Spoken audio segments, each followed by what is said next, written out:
some of Good the morning. spontaneous stuff, like wait, We're live. hey, what's up, Noah? Good morning. There, you wanted to go live? We're live. This is the Everyman BJJ special morning edition. I was just thinking, I was like, I was like, wait, let me get the sleep out of my eyes. And you're like, oh, we're live. You hit the button and we're going. I thought, well, this is a case where adversity can become opportunity, because if you get me with the sleep on my eye and then we have a good conversation and maybe there's some laughing, then that becomes Everyman BJJ blooper material, right? 20 years from now. And so then it's good. You know, we win either way. So that's good good. Morning, yeah, my you're friend. Right. I honestly, I have no idea what we're talking about today, but in some ways, the journalist in me, right? Journalists in newsrooms, TV stations. I love the randomness of things. I love to just stumble upon a good conversation. So this is right down my bat. Let's go, Noah. Green. No. I don't know if you realize this, but the weigh-ins were 2 hours ago, and I haven't got to jump in and look and see if anyone missed weight. Oh, yeah, we got some missed weights. Let me take a step back, compose myself. It is morning to me. I did jump up out of bed and go like, oh, I got to do a podcast this morning. But so wait, I knew that we need to talk. You're saying what you said. I'm going to quote you. We got some missed weights. So that implies that not only one fighter, but that there were a multitude, at least two fighters that missed weight. I find that would be surprising to me. Well, yeah, I need to step back and to say this. So there's a huge fight weekend here in front of us, and that just to bring everyone along. And if you're seeing this in the future, UFC 253, Israel Adesanya versus Paulo Costa, both undefeated fighters. If you haven't seen the workup for this is wild. Adesanya was a pound under at 184, and Costa was the first to weigh in during the 2 hour window and was 185, not a hair more. Whoa. You're telling me Costa missed weight? No, he made it 185 right on the nose. Okay, I know. Here it's and by the way, the reason I made that mistake, okay, you're gonna love this because you read all those books about mindset and psychology. I kind of am more of the in the trenches learner on that. That's kind of my rabbit hole: the mindset, the resilience, the way the human brain works. But this is what's interesting about that.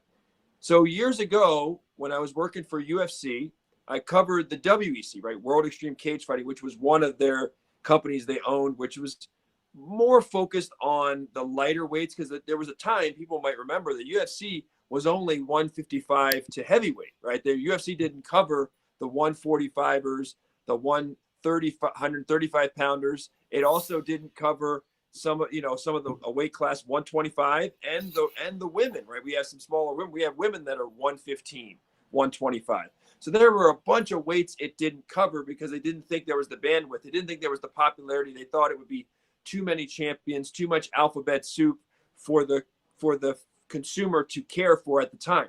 So I'm covering World Extreme Cage Fighting, which many of you know was an awesome outfit, even though the production wasn't the same quality as the UFC. So the UFC production, people who've never been to a live show don't realize how much effort they put in to refining that production, from the sound that hits you if you're close to the cage. They have it down to they've mastered the bass that hits you, the way the music hits you. They've mastered the lighting. They've mastered what they do with the lighting if they turn the lights down before a main event or a walkout. They've got the whole show down. But World Extreme Cage Fighting had a much lower budget. It was very more cliche, like, ho-hum, cookie cutter, but it had great fights. But anyway, there happened to be a fight where there was a guy named Paulo Coelho. And this is interesting because this has parallels to this fight, and this shows you how our subconscious brain works. So years ago, Paulo Coelho was supposed to fight Chael Sonnen. This is back when relatively no one knew who Chael Sonnen was. I had the privilege of interviewing Chael Sonnen for World Extreme Cage Fighting, right? I interviewed him a multitude of times, and I wrote some stories on him. I fed the material about Chael to the broadcast team, right? So some of what I find out, I'd give to the broadcast team. I'd give to the video guys, interview him to hype the fight. And so I had discovered then, like, wow, this Chael Sonnen guy is something special. He's a great interview. He's a great story. He's a quote a minute. And back then, Chael Sonnen did not have the over-the-top shtick, the over-the-top persona. He was a lot more humble, and he was just sort of this guy, very smart, very thoughtful. But he would be like, "Well, Frank, when I was growing up and I was wrestling, I was doing this, and it really didn't, So, I really don't know the answer to that." I'm like, "Chael, why do you tap? Like, you talk bad about jiu-jitsu, right? Because even jiu-jitsu doesn't work, whatever. You talk so bad about jiu-jitsu, and all your losses, you're winning all of your fights. This is the pattern. This was the pattern in Chael Sonnen fights. This is still the pattern in most, the vast majority of Chael Sonnen fights. He's winning the fight. At that time, back in WEC, this is 2008, 2009, the guy had like 30, 40 fights. And if I'm remembering correctly, maybe 30 fights or so. And almost every fight, literally almost every fight, Chael would be winning the fight. He was never in a fight back then. I think maybe there had been one, but like 8 or 9 of his losses were like, Chael is winning the fight. And then the other fighter catches Chael in a submission, a jiu-jitsu submission, right? And he would still go, jiu-jitsu doesn't work, that sort of that. You know what you do to a black belt? You punch him in the mouth one time, he becomes a brown belt. You punch him in the mouth again, he becomes a purple belt. And he was doing that partly as a shtick. When he got closer to the Anderson Silva fight, he did even more of that, right? He really was going over the top with. But it was interesting. It's like, Chael, do you realize if you spent more time on the jiu-jitsu, you might be close to undefeated? You might have one loss, right? So anyway, interviewing Chael at the time, really, I came to like him.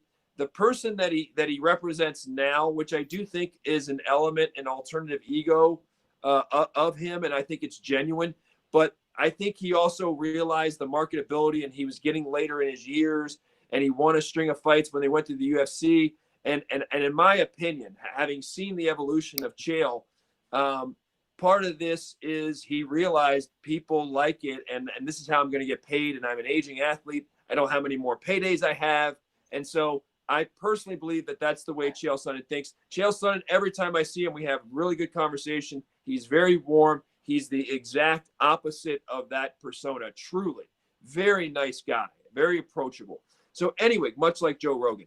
But anyway, he's fighting a guy back then at WEC for the WEC title, a world title, against a guy named Paulo Coelho, a Brazilian who happens to be like the first coming of Paulo Costa.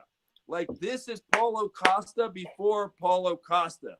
This is a very just a little brick house, like a brick built like a brick house, built like a fire hydrant, right? Tries to walk through anything, just impervious to pain. He's got a Mike Tyson tattoo on him because he's kind of got that aura that's coming off of him, which is I'm just a maniac. Like, I'm coming to get you. I'm coming to take you out. I'm coming to take your soul. So Paulo Coelho was so good back then and so impressive and so intimidating that many pound for pound rankings had him ranked number 2 behind only Anderson Silva, who at the time was like God's gift to all of fighting, right? Arguably the best fighter in the world at any weight class was Anderson Silva.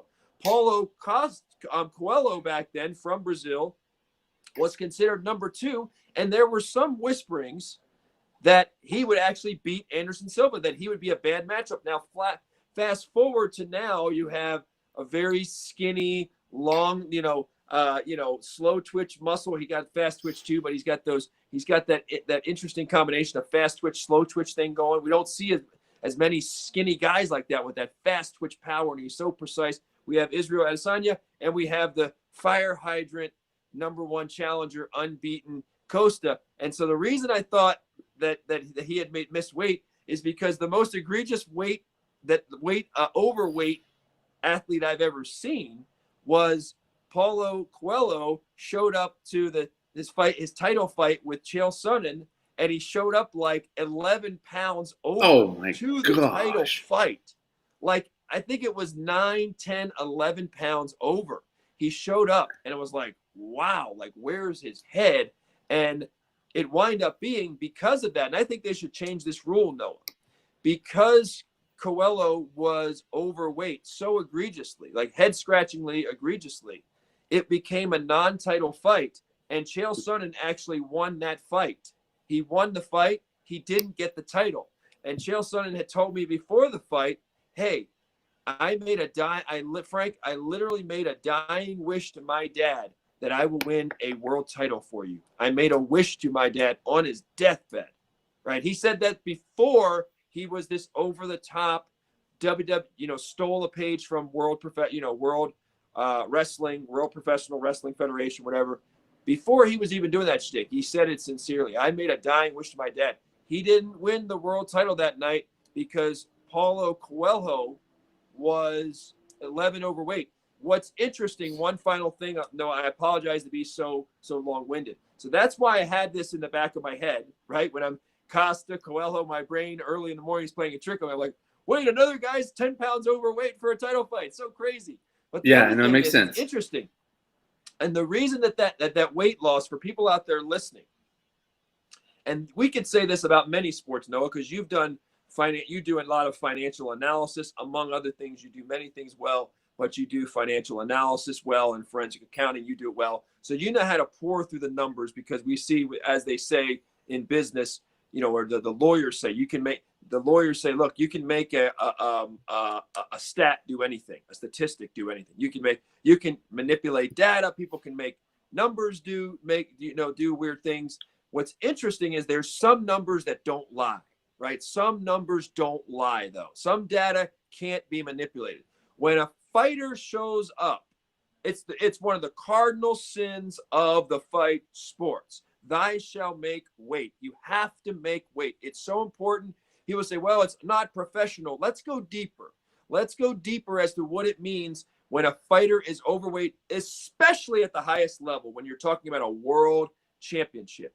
If someone showed up 4 pounds over, right, that doesn't seem like a big deal to a lot of people out there, right? LeBron James doesn't have to show up on the scale before the NBA, whatever, Western Finals, and then he doesn't have to do that. Tom Brady, when he was winning, he's in 9 Super Bowls, 6 Super Bowl titles, 6 rings. Love Tom Brady, mad respect. He doesn't have to make weight and worry about his weight cut and distilled water tricks and Epsom salt baths and coconut water, rejuvenations and watermelon water rehydration. He doesn't have to worry about that, or what Mike Brown used, and Gleason Tebow, who would be 40 pounds heavier the night after the fight, 40 pounds heavier. Hey, guys like him and Mike Brown, an American Top Team, would wake up every 3 hours. They were so intent to gain weight back overnight. They were waking themselves up the night before the fight. No, so they'd make weight. They would wake themselves up every 3 hours, eat, drink, go back to bed. Wake yourself up 3 hours later. Alarm clock goes off, eat, drink, go back to bed. That's how some of them, like Gleason Tebow, could be 40 pounds heavier the night. Now, there was also back then, there was the, I think they've since outlawed it, but there was the rehydration. People were getting the IV. Fighters were getting the IV. That IV could bring them back and help them perform. I believe, by and large, that's outlawed unless you're in a medical emergency. But my point is this, with the sin.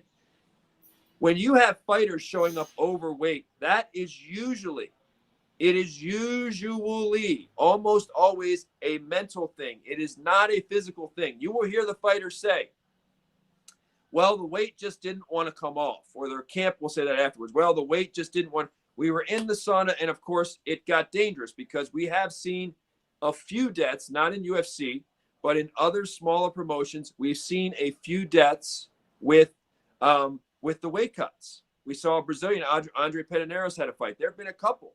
It's very dangerous for the fighter on many levels when there's a dangerous weight cut, because not only can they die in the weight cut, it happens very rarely, but we have seen it. But also, like in boxing, when you are struggling with that weight cut, and most of the time the fighters the next day don't rehydrate very well. So they're still very underhydrated the next day, even when they make the weight. And that is very bad for the brain because a lot of the protectiveness of the brain, right? Sort of the jelly, when the brain gets hit, it's rattling around in there, right? And that over time can cause damage. Well, when you have less water in the body, when you're severely underhydrated and you don't have the right hydration, even though you're coherent, you can talk, you can move, but you're still subhydrated, that is very bad for the brain, especially a brain being punched, because you have less water, which is less protectiveness there when it takes blows. Water in your brain is among, just like your skull, is one of the things that can give your brain a little extra protection. So you'll see some fighters, if they have a bad weight cut, I've seen it, where their chin's not the same. It's not just because they're puncher, their chin's not the same.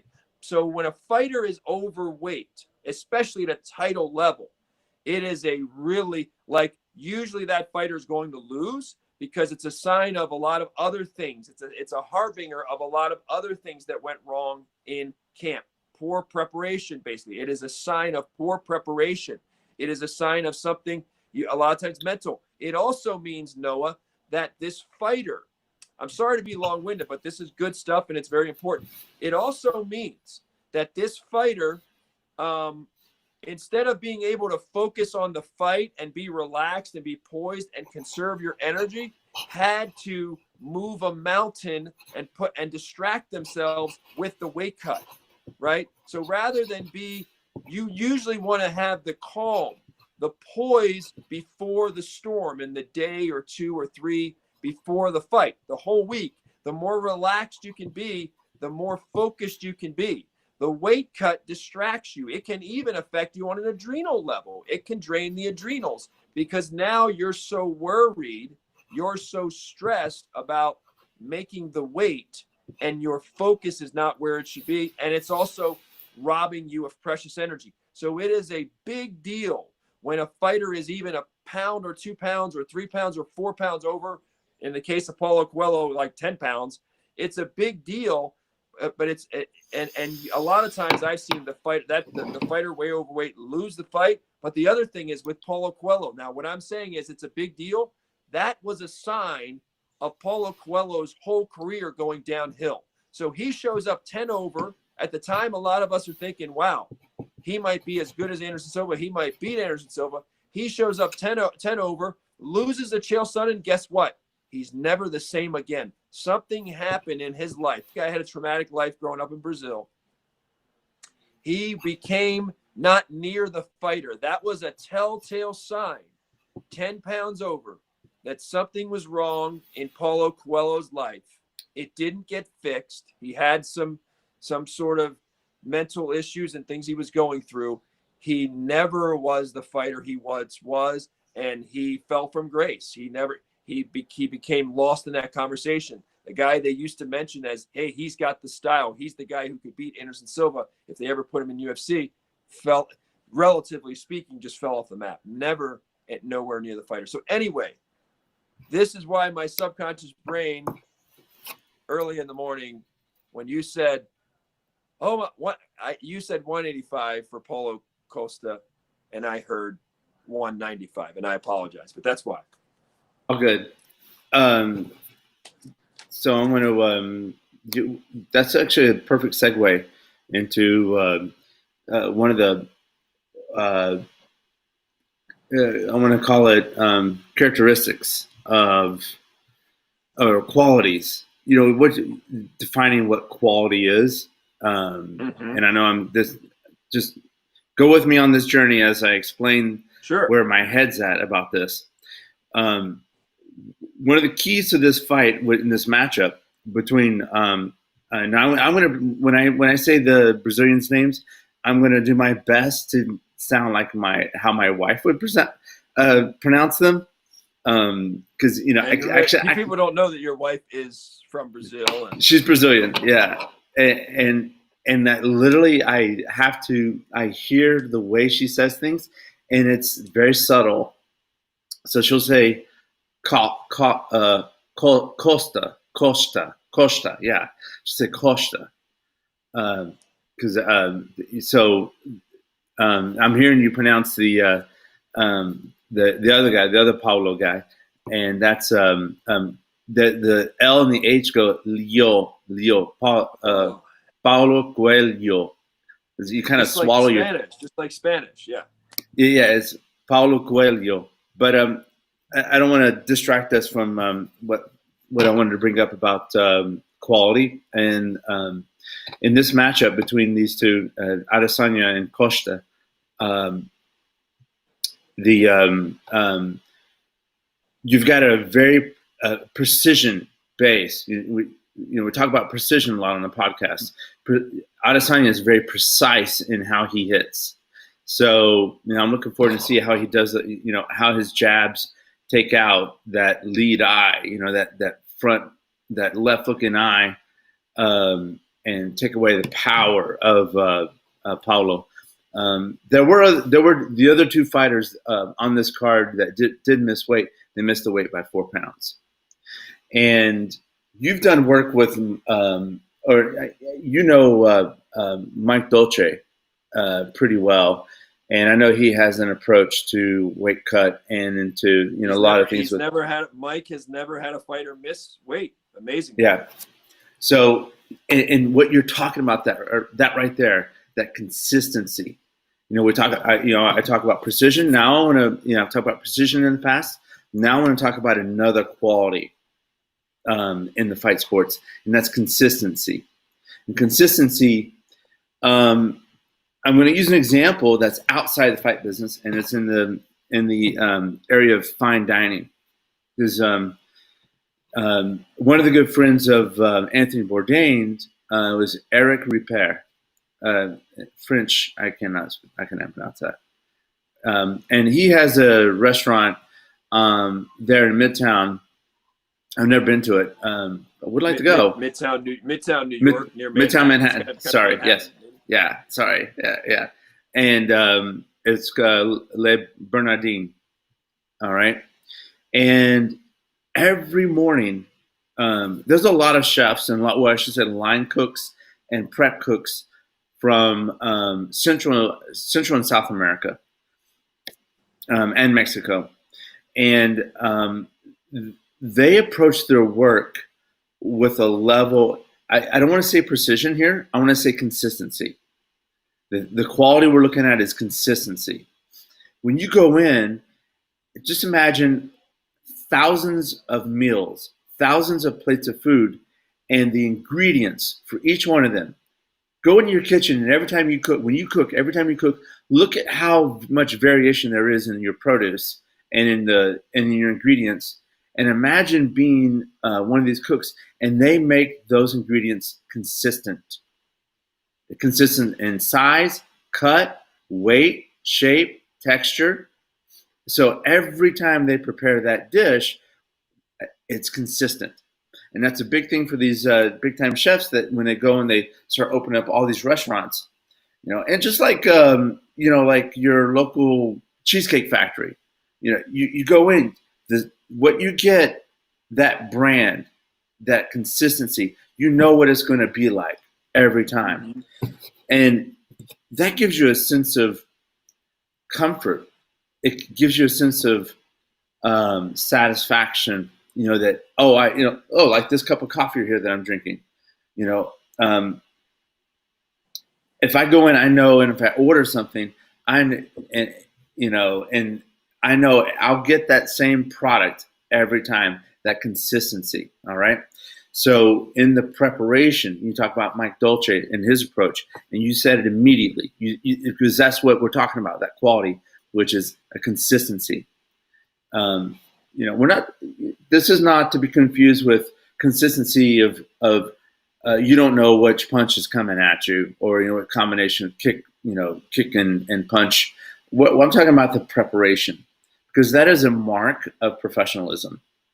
You get into how do you become consistent in what you do, and as part of in jiu-jitsu. What we should strive for is being consistent in terms of every time I roll with Noah, I can expect he's not going to have bad breath. His gi's not going to smell. He's not going to come in moody what is my consistency in terms of my actions and how I'm doing that. But I want to just raise that with you because, as you said, not being consistent, not having a consistent process, because this is one of my things that near and dear to my heart, which is process approach. You and I have style differences about how we approach things. Talk about deliberate practice and all that. This gets back to where having this discussion, having a very deliberate process. Map it out where it's like from start to finish. Exactly how it's going to be made. Or how you're going to perform something, and that consistency. So I would think that, and I'm very curious to hear your thoughts and what you've spoken, what your liberty of sharing, of how you would go through and it can be a consistent process to this issue of weight cutting and preparing the mind to go into an intense 5-round fight. Well, again, a lot of it is emotional. Because, first of all, your adrenals and your adrenaline, right? A lot of people don't realize, even in the world, people don't realize that they're draining their adrenals, their anxiety on a micro level is creating all kinds of problems in their body, right? Like, even though they don't feel a fight or flight response, right? A fight or flight response would be an extreme amount of adrenaline, and we would all feel that. And if we had to lift the car or do something really strong for a 30-second, 60-second burst, we could, and we would feel this incredible surge. That one's obvious. But when you have people that are anxious every day, or they're hyper every day, or they're afraid every day, and they don't even realize it, right? That you don't know what you don't know anymore. They just become so used to it, so numb to it, that they don't realize that they're draining their adrenals. Well, that can affect weight cutting. But the other thing, that the reason that emotionality is a big factor in the weight cut is because a lot of eating itself is emotional eating, right? Mm-hmm. Those of us that overeat and have and our relationship with food says a lot of times about our emotional health or our emotional clarity. It's just a fact of the matter that when you look at people eating a lot of junk or overeating, and I would include myself at different points in my life in this, but a lot of that is emotional eating. When people are stressed, especially if they're working from home or they're working somewhere where the food is nearby, right? They're going to, I'm sure there's studies out there that support that, where they're going to eat more. It's no secret that the notion of comfort foods is a real thing. Food is a drug. Food is an addiction. When we're eating for some reason other than just nourishment, other than just to satisfy hunger, when we're eating for reasons of stress, of trauma, of fear, of things we're dealing with, of distraction, of comfort, those things are they're very powerful, and they affect fighters as well as regular people. Fighters are normal people in that regard. So by the time you get to fight week, and the coaches will say, well, we had trouble, the weight wasn't coming off. Well, the vast majority of the time, these fighters have 12 weeks. So if you just focus on the last couple days and say, well, the weight didn't want to come off, it's like, okay, let's not focus on 3 days before the fight. Let's focus on the other 11 and a half weeks that you had to do the weight cut. Right. That's where the problem in preparation is not a lot of times the last 2 days or 3 days when the weight doesn't want to come off. That's not the key preparation usually. Usually the key preparation is the 11 weeks, the 11 and a half weeks before. And therein lies the problem, where it might be an indicator of a lack of discipline by the fighter. Again, the fighter doesn't have the discipline at the dinner table or or eating lunch. Maybe the fighter is eating junk that he or she shouldn't be eating. That's what the scale is telling us, like the secrets of the scale. The scale does not lie. You want to see, when you go in, especially when you want to predict fights, you usually want to see the weigh-in. When you see something like you saw with Lennox Lewis and Hasim Rahman years ago, where Lennox Lewis had been, the world champion boxer, guy who beat Mike Tyson. He was the best out there. He showed up 10 or 11 pounds over his normal weight for a fight with Hasim Rahman. That jumped out at us. That told a story. Guess what happened to Lennox Lewis when they went and fought when he was 11 pounds heavier than his normal weight? Take a big surprise. What happened? He got knocked out by Hasim Rahman. He got knocked out. What did the scale tell us? He wasn't prepared. He was thinking about something else. What was the something else he was thinking about? It actually came out. He was shooting a movie, Ocean's 11, with George Clooney and Brad Pitt. He was shooting some movie. His focus, it was almost as if, hey, this Hasim Rahman guy's not in my league. I can do this other stuff, and it won't matter. What was Mike Tyson? Now, Mike Tyson made weight because he's a smallish heavyweight, and the heavyweight limit's like 265. So he's a smaller heavyweight, 220, 225. But anyway, before his fight with Buster Douglas, back when all of us thought he was invincible, what was he doing before the fight? He was running around Japan, distracted, chasing beautiful women and whatever. The stories came out later that he was like not taking Buster Douglas serious. He was sort of in party mode. He was doing a lot of stuff that you don't want fighters to do. So the scale can, and the body sometimes. Again, the body can be deceptive because it's kind of like lie detection. You know a lot about lie detection, Noah. You've been in, the accounting side where you look for fraud and other things. But with lie detection, you're looking for variance, right? You're not just looking for did they blink or did they look away? You're looking for a baseline. What's normal for the person, right? What's normal behavior for them? And you're looking for a combination of things that might be deviance or variance from their, way. They're reacting much differently to the questions now. Their tone is different. They're looking different. They're hesitating more. You're looking for something that's off baseline. Well, the same thing with fighters. If you had Roy Big Country Nelson and he shows up with a gut to the fight, I'm not as worried because I've seen the track record of Roy Big Country Nelson with the belly still knocking guys out and being impressive and being durable, right? But by the way, he looks just like my half brother. Yeah. I mean, so my half brother. Those two. I'm not saying they all have to show up svelte and beautiful because you have guys like Tim Sylvia who don't look great on the scale. You have guys like Roy Big Country Nelson.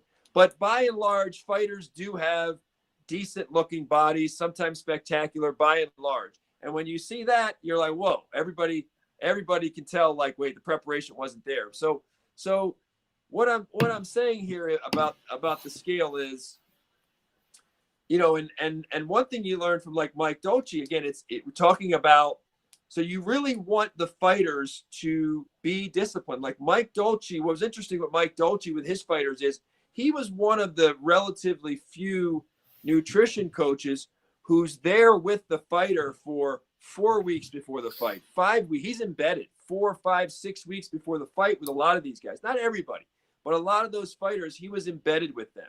He was there cooking the food for them. Why? Because he wants to make sure that athlete is eating really healthy food and they're doing it. Because of athletes, even though they're disciplined at fighting, they might not be disciplined in their eating. They're two different things. The person who is disciplined at fighting may not be disciplined in other areas of their life. It's compartmentalization. It's people make the assumption. Discipline a lot of times is specific to certain things. I am phenomenally disciplined, exponentially at certain things. And there are other things with organization and some other things that I've had to work very hard to improve at, and I have. And so I've had to work on some of those weaknesses over the years that were like, wait, why don't I have the same level of discipline there? And it's the same for fighters. So Mike Dolce would come in and it's like, well, I know he worked, for instance, with BJ Penn. BJ Penn is notorious for just kind of like winging it, right? I mean, BJ in his prime was a handful, but he wasn't disciplined with his diet. So a guy like that, you're really worried about him, or Rampage Jackson. Mike worked with him. These are people that, Rampage Jackson with his admitted weakness for fast food. Miguel Torres, who was a buddy of mine, who I trained with over the years, former world champion at one time, maybe the best 135 pounder on the planet, known. But Miguel had this fondness for like cheap Mexican food and fast food. And eventually it will catch up with you, because when you're going into jiu-jitsu or wrestling, high-level jiu-jitsu, high-level wrestling, high-level MMA. You almost have to think of it like imagine there's 150 boxes you can check, right? When you're fighting this other fighter, you're not just fighting their mind, you're not just fighting their technique, you're not just fighting their spirit, you're not just fighting the level of coaching. There's a bunch of boxes you can check. And to me, to win, when you talk about preparation, Noah, to win, and this is any company as well, how many boxes can you check in such an ultra competitive world where the stakes are so high? When you go into a cage where the stakes are so high, you want to be able to check as many boxes as you can. I had this conversation with a world champion in jiu-jitsu. Don't you want to? Because a lot of them think, well, I'll just let the food thing go. I'm just so good. I'm like, wouldn't it be nice to check that box where you know psychologically for your confidence that my opponent doesn't work harder than me, my opponent doesn't have better coaches than me, my opponent's not stronger than me, my opponent's not faster than me, my opponent doesn't study more film than I do, my opponent doesn't want to win more than I do, my opponent doesn't discipline himself or herself at the dinner table, at the breakfast table like I do. Guess what that does for confidence? That's the strange way that confidence works when you're leading up to a fight, and your mind will start to play tricks on you as you get close to the fight. And what's going to counteract that? What's going to counteract that is knowing in your heart, they don't work harder than we do. They don't study harder than we do. They don't eat healthier than we do. But a lot of the fighters think that's a box they don't even think about, Noah. Or they don't have the discipline, or they don't have the people, or they don't have the knowledge around them. So that's a blind spot for a lot of them. And the scale tells us about that blind spot. It tells us about a lack of discipline somewhere. It tells us, as you're saying, about a lack of preparation or a lack of consistency. It tells us that maybe they're the arrogant athlete that thinks in 2020, well, I can eat the crap food, I'm just that good, and I can still win. Because a lot of people think, well, that's a corner I can cut. I've been winning, so what? And the point I make to athletes is, well, you are the best, but why not be better? Your job is to be the best you can be, not even if you are unbeaten right now and you're eating fast food.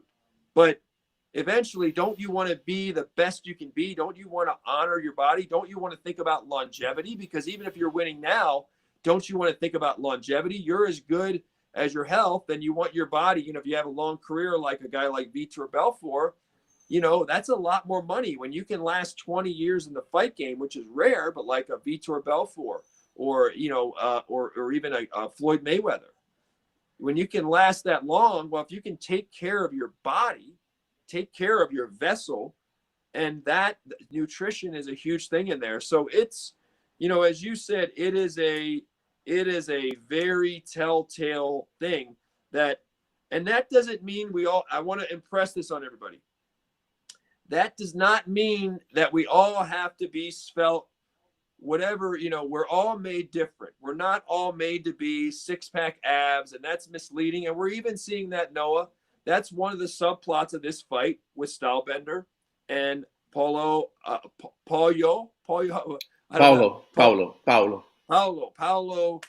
Costa. Right?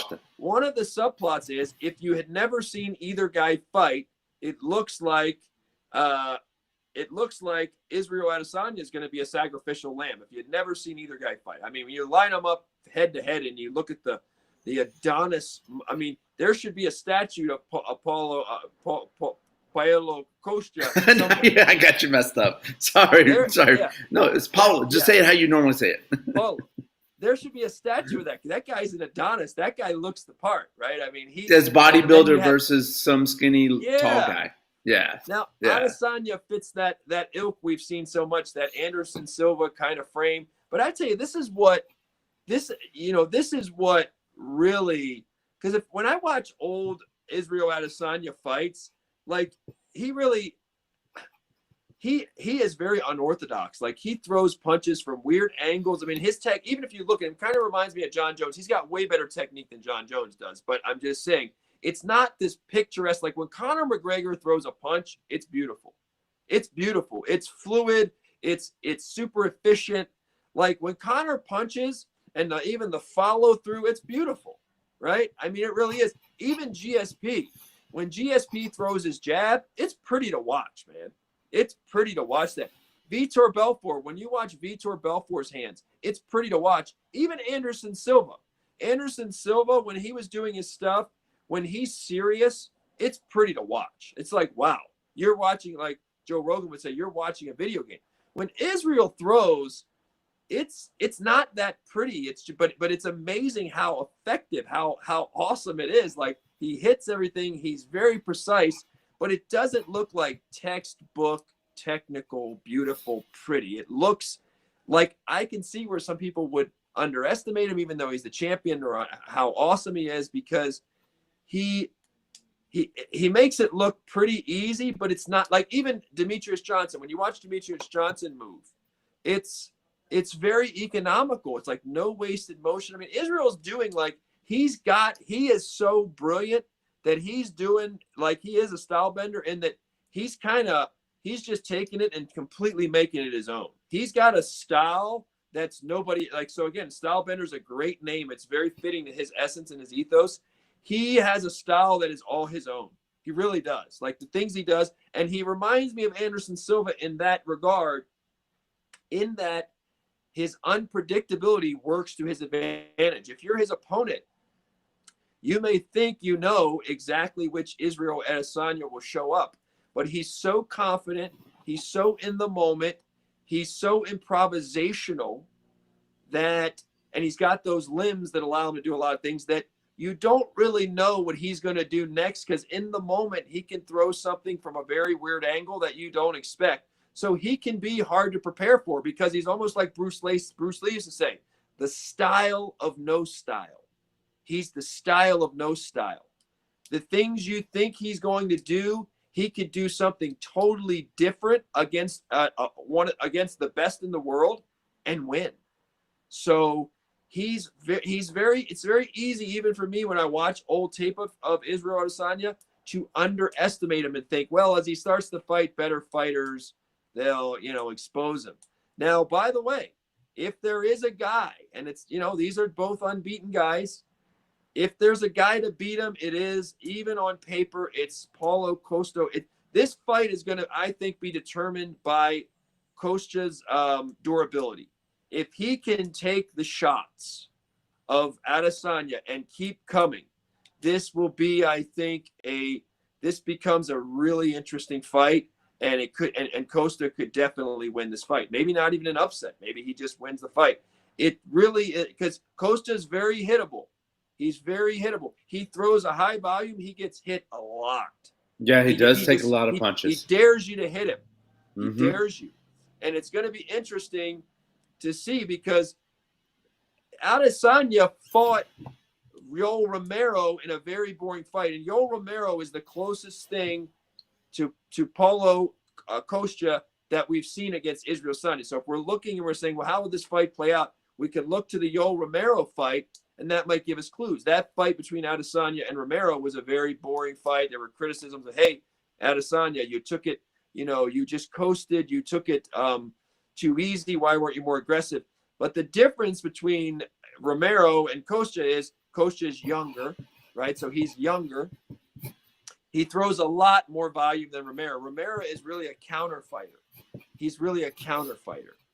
So that can make fights boring, because Romero's waiting on Adesanya, and Adesanya is deciding, well, I'll just take my time with you and win, just hit you with some light punches, out volume you, play it safe, and win the fight. You can't do that with Costa, because Costa forces the action. Costa comes at you and says, no.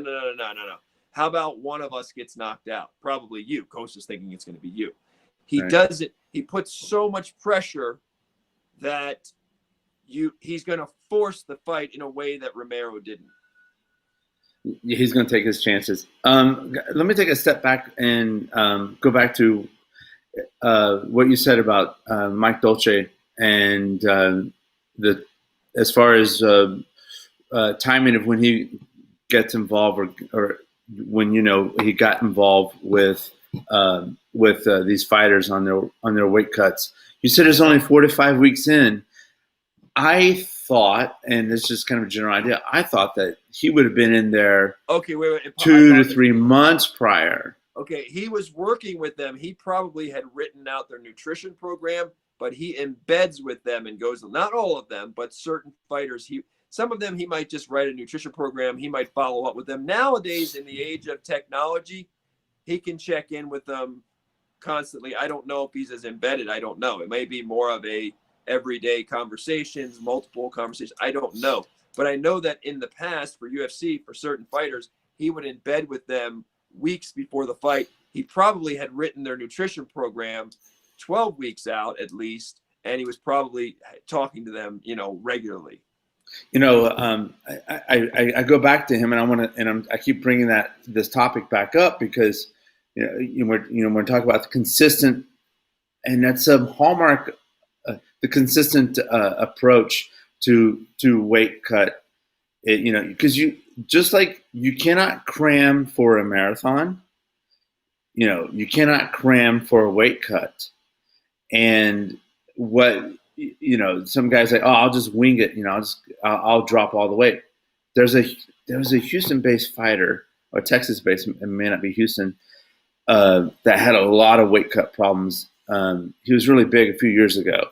I cannot remember his name, but every time we saw him, he'd miss weight, and Dana White got really, really fed up with him. Anyways, I can't think of, but you see certain fighters like, why, they're missing, it's so obvious, like they're missing a huge part of greatness. Like there's a major block to greatness for them.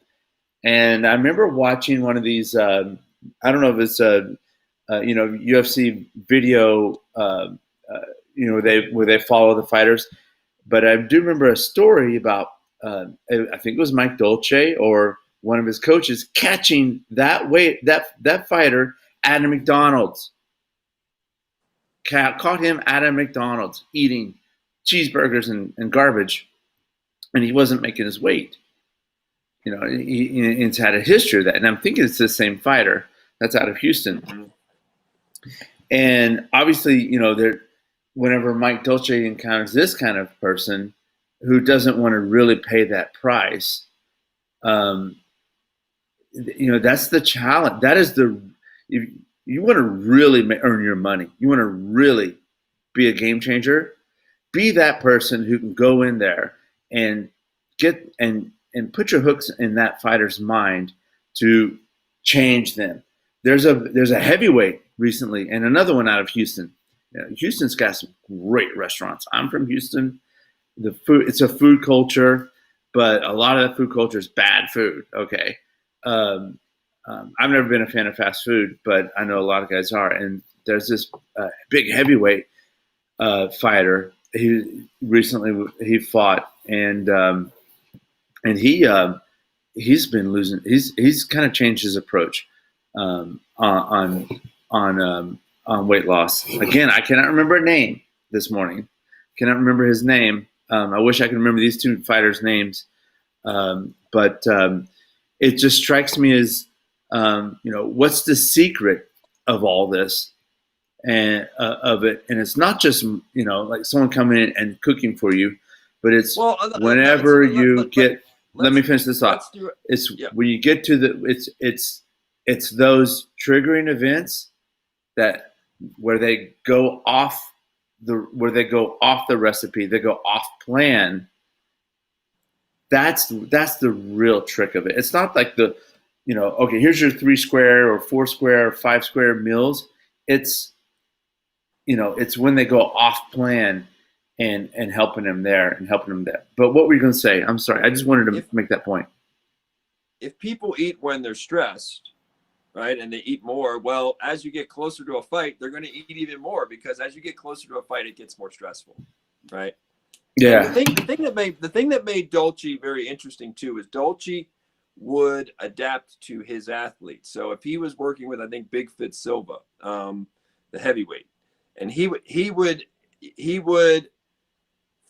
make him Brazilian food. So it's very smart, and I'm a big fan of that, which is you don't try to put what you eat necessarily on the athlete. You find if the guy grew up with Southern home cooking, then you work your way around that. If Johnny Hendricks eats a lot That's him, Johnny Hendricks. venison, yeah.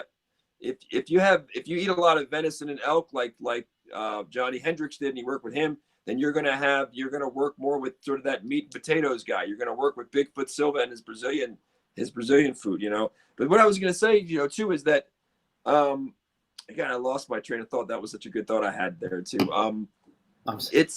It really is like, this really is a big thing, because if you look, you've never had a there's never been a phenomenal fighter that was consistently overweight. There's just never been one. There's a reason for that. Like, there's never been like, hey, this person, first of all, you can't win the title. Like, that's why it's so, like, when it's a title fight, that's why it's so disrespectful, because at the moment you're overweight, you are denying that other fighter the chance, especially if they're the challenger. You would be denying them the chance to be a world champion. Now, think about how crazy that is. Under the current commission rules, the standard rules that govern the sport, you who show up if you're the number one challenger, you're getting your shot at the title, and you beat the champion. You could beat them dominate them. You don't get the title. Like that, that is like the most disrespectful thing, that you put all the work in. You can get your payday, you can get the glory, you can get the media headlines, but you would not get. So that would be a big problem there, right? Think of the bummer. When it happens in title fights. Think of the bummer for the other fighter who doesn't get to win the title, who finds out the night before he or she, they didn't make weight. You make a great point there. Now, yeah. So it's very disrespectful, where there's supposed to be a code amongst others. Even though we're fighting, there's normally a respect between parties. I mean, usually it's very essential that we have a respect for what the other. It's kind of like when you see fighters kill other fighters, and the rare times when I think it's happened 1,200 or so times in professional boxing since 1890 something. There's been like 1,200 or some fatalities in professional boxing. There might even been more. That's just professional boxing. MMA has very, very few so far, because MMA comes from more of the wrestling sport, where there's a lot more known about people who come from wrestling sports know a lot more about the weight cuts than boxers do in general. That's just now, again, there's a lot of wrestlers that don't know weight cutting. There's a ton of them. There's a hierarchy there, but a lot of wrestlers know weight cutting. Noah, what's interesting is I think you said that 4 people are overweight for this card in Fight Island. There are 2. There are 2 fights, and I think there are 3 fighters, and they're all 4 pounds overweight. I'm going to make a generalization, and I could be wrong. But what's interesting is, when it comes to weight cutting, traditionally, the Americans have been, as much as we have many people here who don't know, the Americans have been way better at weight cutting than almost everybody else. The Americans, the Russians, they do weight cutting better. There are other countries, I won't say the names, that don't do. So a lot of people are trying to learn, like what Mike Dolce and some of the other elite, nutrition coaches out there have done, because the Americans really do know, and the Russians, they know weight cutting a lot better. Now, when I talk about weight cutting, I'm not just talking about the day-to-day eating. I'm talking about the fight week and the distilled water tricks and things like that. You have other countries that are playing catch up, and they've gotten better because there's been a lot of cross-pollination and training. But so when you start going to maybe some of these events, I don't know, I haven't looked at that, but in general, when you go, the more you have more foreign fighters on a card, like with, in Fight Island too, some of those guys on the undercard, they're bringing them, they're maybe not as high level, but they make sense regionally, right? They're not, we see UFC do that, where they go into a region, and there's some fighters on the card and some of those, when they go to certain countries, that probably would never be on a marquee card. They're never going to make it, probably they're not going to be a household name, but because it's more of a regional fight, and the odds of an overweight fighter, then when you have people from different countries, and they're not high level, they kind of got in because they're a regional fighter, and the UFC likes to have some of the more regional fighters on those cards. Well, you have the odds, I would say, that go up that someone's overweight. Because why? Because you have less professionalism. The more you go down the ladder, there's a hierarchy there, you're going to have less professionalism. When you look at, again, this really boils down to, so this is what I was going to say about food. Mm-hmm. You know, food is probably the strongest addiction, Noah.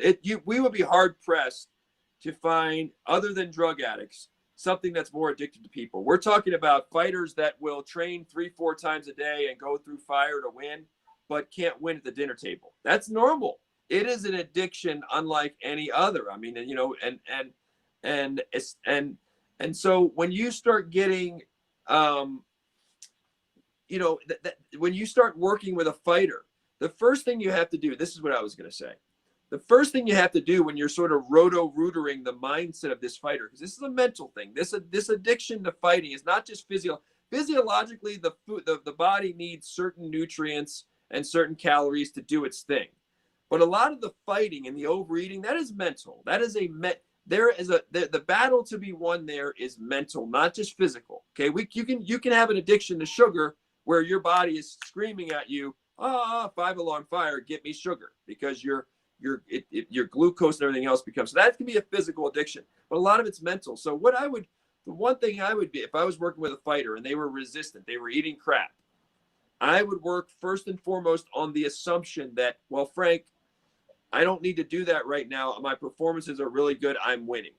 So that's a very common assumption we come up against, which is, I don't need to worry about that box. Maybe later, maybe when I get older, maybe when I'm 35 and I kind of have to do it and my body's slowing down, I'll kicking the can down the road. I'll take care of that. That's a very common mindset. Yeah, you know, I'll be able to make the weight with what I'm eating now. Thanks, Frank. But when I'm ready, when I'm 35, I'll get back to you. You know, because I work with people on weight cutting too. I'm phenomenal. I've had, 300. Yep. I've had 300 and some, jiu-jitsu and wrestling and submission grappling matches, 300 and some. I've had to make weight for those 300 and some matches, right? The only time I was ever overweight was my 9th grade year wrestling at Calvert Hall in Baltimore. And I was new. I was a rookie, and they put me against the number 1 guy in the state. They threw me. I was on the junior varsity. They put me to varsity.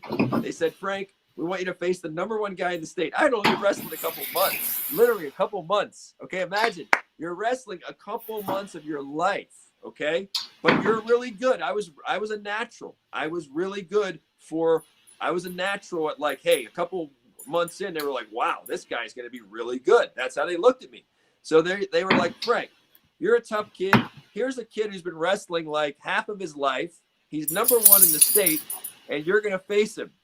And your object, I'm like, well, I'm thinking rationally, like, what are the odds I'm going to beat? I mean, I've only been doing this a couple months. This other kid's been doing this for years, and he's phenomenal. And he's a senior, and I'm a freshman. Like, I'm knowing rationally, I'm a mentally tough guy, but I'm knowing rationally, I'm not going to win. Like, I know rationally in my heart, like, now I'm committing the cardinal sin of sports now, which is like, don't beat yourself. Well, I was already beaten. I was like, I'm not going to beat this. This kid's like the best, the best out there and whatever. So what did I do? I intentionally made myself overweight. I went to lunch. Again, mental. Why was I overweight for that fight, for that wrestling match, against number 1 kid in the state? Because I was beaten where? Mentally. Because I didn't believe I would beat him.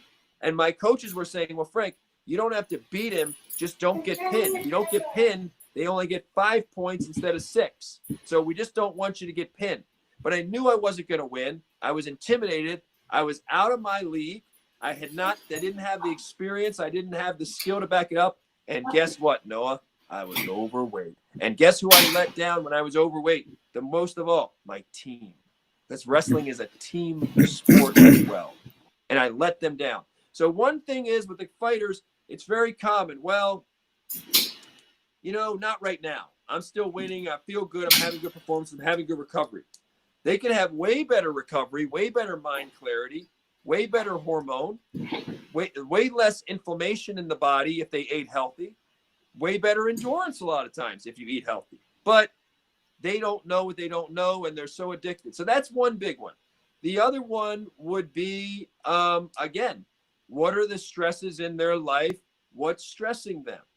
you have to work with them and they have to be aware of the connection, because a lot of people don't know that they're emotional eating. They don't know that they're overeating. They don't know that, right? And they don't know that a lot of times they could eat the same food that they're already eating, but if they made some tinkers with the oils and some of the other fats and some of the processed food, just little tinkers, they didn't know that they could still eat tacos for their fight. Like, they think they got to give up tacos. It's like, no, you don't actually have to give up tacos. You don't have to give up your pasta or your potatoes. We just have to change the way we cook them and eliminate some things, right? So they're thinking like extreme, like, well, if you're going to make me eat healthy, it's going to be this extreme thing, and I'm not going to be able to eat the Mexican food that I like, or the burgers, or the whatever. Now, I wouldn't highly recommend people that, but the reality is you can't go and take a Frank Forza diet and put it on these fighters. You have to meet them halfway where they are. And so if they like jambalaya, your job is Mike Dolce or Frank Forza. Your job is to find a jambalaya that maybe they can't eat as much, but what's the healthiest version that we can make? A lot of times you can improve that dramatically, So if they're eating oatmeal, how do you make that oatmeal? So the fighter needs to realize, listen, you can still eat a lot of those foods. We're just going to teach you to prepare them. And the end result is you're going to be a lot healthier than you are. And you're going to walk around in a lower weight. You're not going to have to lose as much weight, because there's a lot of, toxins and gook and oils, hidden oils and hidden sugars and hidden salts in foods that pack those pounds on over a 12-week thing and makes your body fight itself. So a lot of fighters just don't realize that. You don't know what you don't know. They don't realize, like, bro, you can still eat Mexican. You might have to do a little. I would say this, Noah, if someone's serious about weight cutting and weight loss, you do have to learn to do more food prep. It might not be 45 minutes, an hour a day, but there has to be some food prep. A lot of people are lazy about food prep, whether it be learning how to cook those tacos the right way, whether it be having a backpack every day. Like, this is one thing I would say for everybody out there. If you want to eat healthy, you got to get with the nutrition coach or somebody that you trust, and you got to have a backpack full of food that you take with you. You can't wait for yourself to be hungry and then you're just whatever fast food restaurant is on what corner. You need to have a war chest of food sometimes in that backpack, so that if you hit a weak moment, you have at the very least, the lesser of evils in your backpack, where you've got the nuts, you've got the apples, you've got the fruit, you've got the nutrition bar. Very few of them I trust, but you've got one of those. You've got the water, you've got the lemon, whatever. You need to have those, because hunger can strike. And if you're not ready with your food prep, with your backpack, with your emergency foods, then you're going to succumb to what's convenient and what's close and what's immediate. And usually that's going to be fast food. Yeah. Well, yeah, for a lot of people, that's the case. Sorry for the background noise. Where school at home means when they hit break, they run downstairs and, kids will be kids. But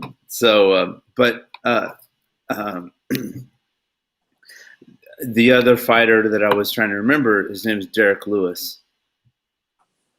And he's, his last fight, he had trimmed up quite a bit. So maybe, some of that is taken to heart with what's going on with him. It's interesting because he's at a weight class 265 where it's very weird, Noah, that they have, when you're up on the higher end of that, like guys like Brock Lesnar, they have to actually cut weight. It's kind of crazy. Most heavyweights don't have to cut, right? Yeah. You were talking about, you gave me an insight to part of this, of the fight sports I hadn't considered before, which is for you to sign, that if you're a title contender and you want to work your way up, one of the factors in your decision making is, like you said, will my opponent show up ready to fight? If you have a history of not making weight, your opponents are like, I don't know if I want to fight this person, because there's going to be an asterisk, just like there is. If you go on the site today, you'll see an asterisk besides the names that didn't make the weight cut. Yeah, it's nice to get 20% of their purse, but I mean, yeah, that's a consolation to what really is going on, which is now the record is tainted. Yeah. So, anyways, hey, really quick, let me add, yeah, we got to wrap up here. Part of the reason that there's multiple reasons that an opponent gets upset when their other fighter is overweight, and one of the reasons too is the reason that some fighters take offense and get pissed when the other person's overweight. Again, they might not get the title, but the other thing is, and they do get the 20%, right? They get the 20% extra money because your opponent's overweight, so the commission gives you 20% of their purse. But the interesting thing is that you're pissed too because you suffered and you sacrificed to make the weight. It's really, it's that. It's like, hey, I suffered and I sacrificed and I went without to make the weight, and it was tough, and I did that and you didn't. And so the fighter gets mad because sometimes the fighter thinks, the one who did make weight is thinking, hey, you wanted to save your energy, you wanted to be fresher, you didn't want to make the sacrifice so you can have more energy, so you can be heavier than me. That's the way they think, very primally, like, wait, you think that you're going to have an advantage. You were intentionally overweight. Like, they don't just think it's because you're mentally weak. Some of them, a lot of them do, but it's a paradox. On the one hand, when your opponent's overweight, you're thinking he or she is mentally weak. They don't want it as much as I do. Now I know I'm going to win. They're not as prepared as I am. Yeah, there's part of that. The other part of that is, wait, the paradox is I suffered, I sacrificed, I went without, and now you're going to try to show up with an advantage because you didn't want to go through the fire to make the weight and sacrifice. And now you want to try to have a little extra energy than me so you can win and you can use your extra energy on fight night. Yeah. Right? So that's part of the outrage and the psychology of why, because a lot of people may look like, what's a big deal of 1.5 pounds? Someone's 1.5 pounds over, 2.5 over. Is that even significant to the result? Big deal, big whoop. If you can't beat up a guy that's 2 pounds heavier than you, what are you even doing in the sport, right? But again, there's a lot of symbolism in this sport. And at the end of the day, when you talk about the martial arts part, right, even though we see all the trash talking in the martial arts, I shouldn't say all of it, but there's quite a bit of it, right? At the high level, we see quite a bit of it with the Colby Covingtons and Conor McGregors, and some of it's entertaining. By and large, though, this is one thing we have to remember. By and large, when we're talking about boxing, Muay Thai, MMA, there's not that much trash talking by and large. If you looked at 100%, it's really only probably less than 10% that are doing the trash talking, right? Most fighters actually are not good at trash talking, and they're not trash talking. But if you look beneath that, there still is that ethos there of sort of those values of honor and all of the high values deep down. Even the fighters that are talking trash, deep down, they still, part of them likes those values and is like, thank God for martial arts to make me better than I otherwise would be. We all still care about respect. We do deep down. Some people may not be good at it, and they may say, well, I want to make money is more important than that. But deep down, we all still connect to those values of those higher values. We're in martial arts because of the people building aspect, because of some of the noble values that we hope will rub off on us. Even though we fall short, we're hoping they rub off on us. So there's kind of a code between fighters, which is still, hey, even though I want to win, you want to win, I know that you work hard. I know you're forcing me to be better. After this fight, maybe we even train together. If I see you in the hotel, I see you around, hey, respect to you because I know how hard you work. I know that you live a lot of these values too. I know that you have a family like I have a family. I know that you know how hard this life is, how dangerous it is, how we could be one fight away from not fighting anymore and something ends our career, right? So there's always that undercurrent for most fighters that is a deep respect for the other person. And when the weight is not made, it compromises that respect. It compromises that code, which is like, hey, we're going to go out there and fight each other or whatever. But normally, most fighters deep down after the fight, they want to be like, hey, good fight. I respect you. You gave it. You thank you. You pushed me. How's your family? How's your this? I like the way you fight. There's a lot of that.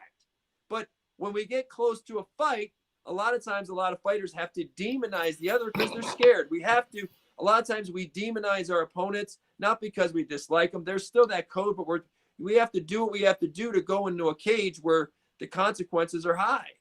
We have to put our mind where we have to put it. So for a couple of hours or a couple of days, there may be all this tension, but usually deep down, there's a deep respect, and not making the weight compromises that respect, because it's saying, bro, I thought you were the real deal. I thought you were the real core. I thought you were built like I am to be professional, to go through the suffering, to go through the sacrifice and make the weight. And you didn't. Well, I'm having questions about you. I'm having questions about your commitment now, your preparation, how much you want it, how strong your mind is. I'm having questions. I'm losing respect for you. That's what happens for a lot of fighters. So anyway, we got to get going. We have a big day to get going. This is a great topic. I hope we have 15 people watching this, but this is something that 150,000 should watch, because there's a lot of we just touched on, like, literally, you and I did not plan this. What we said today, neither of us planned this, but it's all in the prep work. Yeah. I got to get going. It is Friday. I do have some commitments to hit next, so I gotta get moving here. We started about 10 minutes late, and then we ran over about 15 minutes, but that's good. Really important topic here about fight sports. And completely spontaneous. Yeah. Watching this, there's a magic in what we did. Completely spontaneous. That's what Absolutely. years of prep and consistency to run full circle. What Yes. does preparation, years and years of preparation and consistency look like? It looks like the spontaneity we just dropped in an hour and whatever, and that's pretty good episode. So that's what you get from, you can improvise whenever you do all the underlying hard work. Yeah. Made it look easy. Well, maybe we can do another one of these in 24 hours or so. Maybe, buddy. We got some catching up to do. It's we do. It's I finally figured out where I knew what week of the year it is, because on my Apple Calendar has week, and this is week 39. So I know we're a couple episodes below that, but this has been a great episode of Everyman BJJ. You and I, Jordan. We bring him in, but he trains in the evenings and during the day, and so we know that he's not available at this time. But Frank, I appreciate your time today. Have a great day, man. Thank you. You too. Looking forward to this big fight. All right, take care. You bet. Bye.